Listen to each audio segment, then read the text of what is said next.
Hi, I'm Joe Walensky, and today I want to talk about survey results. We're just starting the 2014 Skills and Technology Survey, which you can find on Walensky.com. Hopefully you'll participate in that. But I'm taking a look back at the 2013 results that we published earlier this year. In an earlier installment, I looked at the skills portion, and now I'm going to take a little bit of a look at the technologies portion. So that's currently available on our website, and I'll just skip down to the information tables.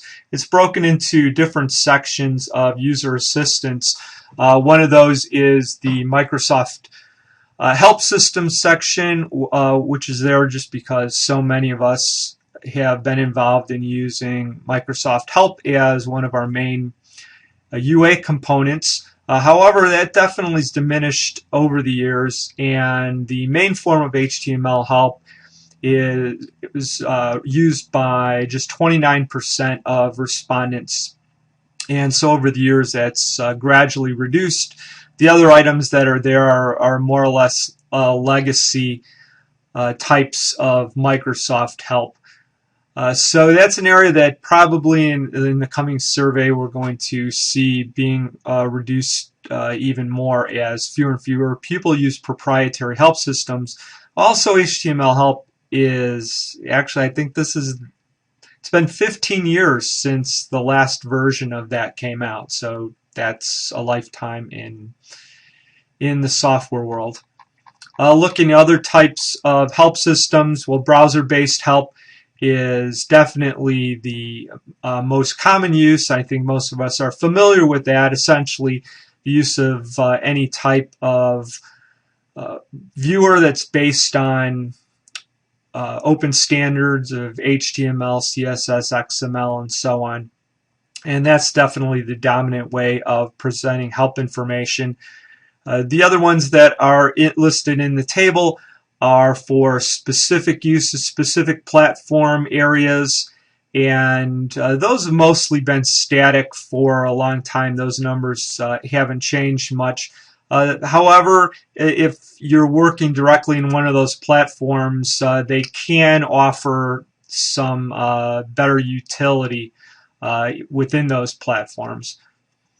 As I move down into manuals, well, PDF manuals is definitely the big kahuna with 82% of respondents using that, and that's been high for quite a while. PDF is such a ubiquitous format that it's used all the time for all kinds of purposes. For legacy documentation as well as just an easy way to print out into a digital form just about any type of document. However, I've found that most people that use the PDF format don't take advantage of the power that's really there in terms of adding in linking and that type of thing. Most PDF manuals are just a simple print from document without any customization after the fact.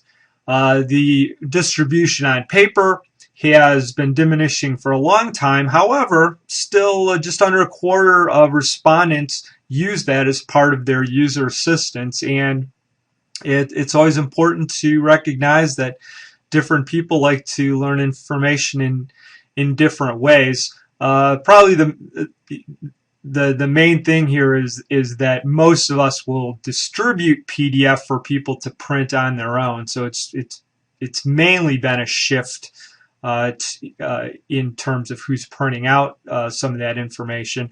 But there are organizations where they're required to distribute information in a print format, and so that makes up the bulk of that, I think. EPUB is one of the technologies that's increased to that 11%, so that's actually at a high number from past surveys, and I expect that will continue to increase.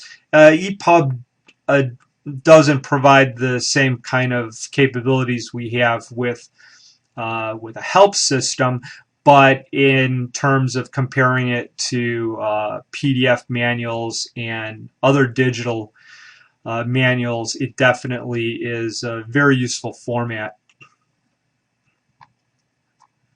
Looking at other delivery technologies, the king of technologies for delivering our content is the web itself, and that's no surprise to anyone.